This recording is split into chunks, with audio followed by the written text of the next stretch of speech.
ለሚወዱት ሰው እስከ ሞት ፍጻሜ ድረስ መሄድ ግድ ይላል። ጆሮ አሁን ላይ ሀናን ለመርዳት እንዲሁም አባቷን ለማሳከሚያ የሚያስፈልጋትን ገንዘብ ከየትም ብሎ አምጥቶ ለማሳከም ወስኗል። ያም የሚሆነው ሀናን በፍቅር በጣም ስለሚወዳት እንዲሁም ደግሞ አባባ ኖላዊ ፍቅር የሰጡትና ከብዙ ነገሮች እንዲቆም ያደረጉት አባት ናቸው። አባባ ኖላዊ ጆሮን በመጠኑም ቢሆን ቀይረውታል። አንደኛ ከስርቆት በፊት የሆነ ነገር ሲፈልግ ጆሮ ሰርቆ ማድረግ እንጂ ወስኖ በሌላ ነገር ወይ ሰርቼ ወይ ደግሞ የእናቴ ንብረት ማንም በኔ እየተጠቀመበት ነውና ሄጄ ከዛ መቀበል አለብኝ ብሎ አስቦ አያውቅም። በልጅነቱ አሰቃይቶ ያባረረውን እንጀራ አባቱን ዛሬ ላይ እግሩ ላይ ተንበርክኮ ገንዘብ መቀበል እንደሚፈልግ ግልጽ ነው።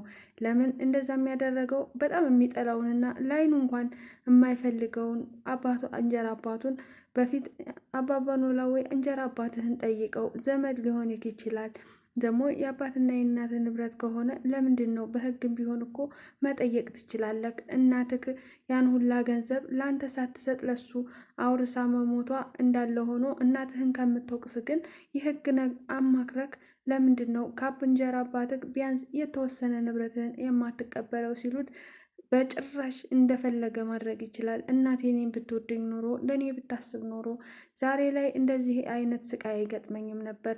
እናቴ ለእኔ ከማውረስ ይልቅ የአባቴን ንብረት ለእሱ አሳልፋ ሰጥታለች። ስለዚህ እኔ ደግሞ ከዚህ በኋላ እግዚአብሔር ያለልኝ አለ እንጂ ከሱ ፊት ቆሜ ገንዘብ ልጠይቅ አልችልም ብሎ ነበረ የመለሰላቸው። አሁን ግን ያን ነገር እንደዛ መግደርደርም ሆነ መናደድ አልቻለም።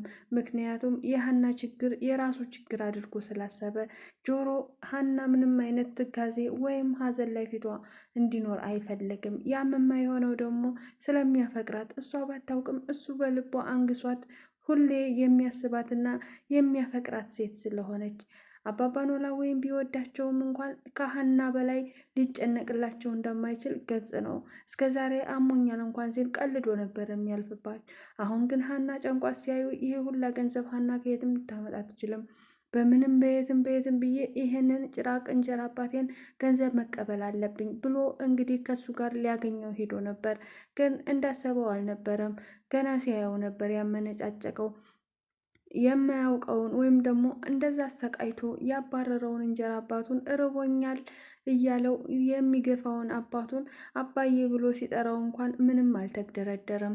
አባዬ ለመባል ቀርቶ ያ ሰውዬ አንተ ተብሎ የሚጠራ አይደለም። በጣም የሚያስጠላ ሰው ነው። በልጅነቱ ያሳለፋቸውን ነገሮች በስውስታ እያየ ነበር። ግን ያን ሁሉ ወደ ጎን አድርጎ ዛሬም አባዬ ብሎ ለመጥራት ተገዷል። ያም የሆነው በሀና ጉዳይ ነው። ካልጠጣችሁ፣ ካልቃማችሁ፣ ካላጨሳችሁ ምኑን አራላችሁ ድልብ ፋራላችሁ እንጂ በማለት በአሁኑ ጄኔሬሽን ወጣቶች ያለ ነገር ነው። ብዙ ሰው ካልቃመ ካላጨሰ ወይም ደግሞ ሌላ ስራ መጥፎ ስራ ካላሰራ ያ ሰውዬ ፋራ እንደሆነ ነው መገለጫ የሚያደርጉት። በተለይ ደግሞ በክፍለ ሀገር ያሉ ከተሞች ላይ ብዙ ጊዜ መገለጫቸው የቃመ ሰው አራዳ እንደሆነ ብቻ ነው ያስባል። ግን ያ ነገር አይደለም። አባባ ኖላዊ እንዳሉት ያልቃመ ሰው ያልጨሰ ሰው ወይም ደግሞ ያልጠጣ ሰው ራሱን የሚጠብቅና በስፖርት ሰውነቱን የሚያጠነክር ሰው በጣም ጥሩና አሪፍ አራዳ እንደሆነ ግልጽ ነው። ግን ጆሮ የተረዳው በሌላ ረዳት ነው። ምክንያቱም ጆሮ ከኖረበት አንጻርና ከሽሎ አሁን ላይ ሀና ተስፋ እየቆረጠች ስትመጣ በሱ መፍረድ እንደማይቻል ግልጽ ነው። ጆሮ የኖረው ነገር መንገድ ዳር ሲሆን እናቱም አባቱም ማንም ሰው የተዋለ የታደረ ወይም ደግሞ ብሎ የሚቆጣጠረው ሰው የለም። በብዙ ጊዜ ጎዳና ተዳዳሪዎች በጣም ከባድ ጊዜ ያሳልፋሉ። ብርድን፣ ዝናብን፣ ፀሐይን ሁሉን ነገር የሚቋቋሙበት አንድ ራሳቸውን የሚያደነዝዙበት የሆነ ነገር አላቸው። ከዛ እየደነዘዙ በሱስ ተጠምደው ወጣትነታቸውን እንዲሁም የወጣትነት እድሜያቸውን በከንቱ ነው የሚያባክኑት። ያ የእነሱ ጥፋት ሳይሆን የወላጆቻቸው ወይ ደግሞ የኑሯቸው እንደሆነ ግልጽ ነው። ምክንያቱም ጆሮ አሁን ላይ ቤተሰብ ኑሮ የሚያስተምር የሚቆጣጠሩ ቢኖረው ሜዳ ላይ ወጥቶ ዛሬ ላይ እንደዚህ ባልሆነ። አሁን ላይ ጆሮ ከአባባ ኖላዊ ምርጥ ፍቅር እየወሰደ ነው። ይህንን ፍቅር በልጅነቱ ቢያገኘው ኖሮ ጆሮ ዛሬ ላይ እንደዚህ አይነት ቦታ አይገኝም ነበር። ምክንያቱም በልጅነታችን ሜዳ ላይ ማንም ምንም ፍቅር ሳይሰጠን ከኖርን ሁላችንም የጆሮ አይነት እጣ ነው የሚገጥመን። ያ ማለት ደግሞ አሁን ግን ልጠይቃት ፈቃደኛ ሱሰኛ እንሆናለን፣ በሌላ ነገሮች እንጠመዳለን፣ ሌባ እንሆናለን። ልክ እንደ ጆሮ ስርቆትን ስራችን አድርገን ከፖሊስ እየሸሮጥን ብዙ ጊዜ ራሳችንን በሱስ ደብቀን ፖሊስ ባየን ቁጥር እየበረገግን ህይወታችን ጨለማ ሆኖ ይገፋል። አሁን ግን ጆሮ ከሁሉም ነገር ተቆጥቦ አባባ ኖላዊ ጋር እንደውም ትተውኝ ሄዶ የሆነ እያለ በስጋት ነው ያለው። ምናልባት ታከመው ሲድኑ ወደ ደሴ ሲመለሱ ምናልባት ትተውኝ ሄዱ ይሆን የሚለው ስጋቱ አድሮበታል። ደጋግሞ አባባ ኖላዊ ወይም ሀናንም ይጠይቃል። በእርግጥ ፍቅር የማያደርገው ነገር የለም። ሀናን አፍቅሯል። አባባ ኖላዊ ደግሞ እንደ አባት ተቀብሎ የአባት ፍቅር እያየባቸው ነው። በበኩል በአንድ በኩል ደግሞ ሀና ፍቅሩ ብትቀበለውና ሀናን እንዳፈቀራት ብታውቅ ምን ይፈጠር ይሆን? እሱን አብረን የምናይ ይሆናል።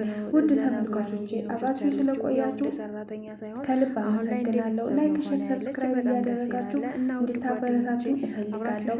አጠር ባለች መልዕክት ነው የመጣሁት። ልክ በጆሮና በአባባ ኖላዊ የምንማረው ብዙ ነገር እንዳለ ግልጽ ነው። እንዲሁም ደግሞ ከሀና መልካምነት በተጨማሪ እንዲሁም በአባባ ኖላዊ ያሳለፉት ጊዜ በጣም ከባድ እንደነበረ አይተናል። እናንተ የራሳችሁን ግምት በኮሜንት ማስቀመጥ ትችላላችሁ። መልካም ጊዜ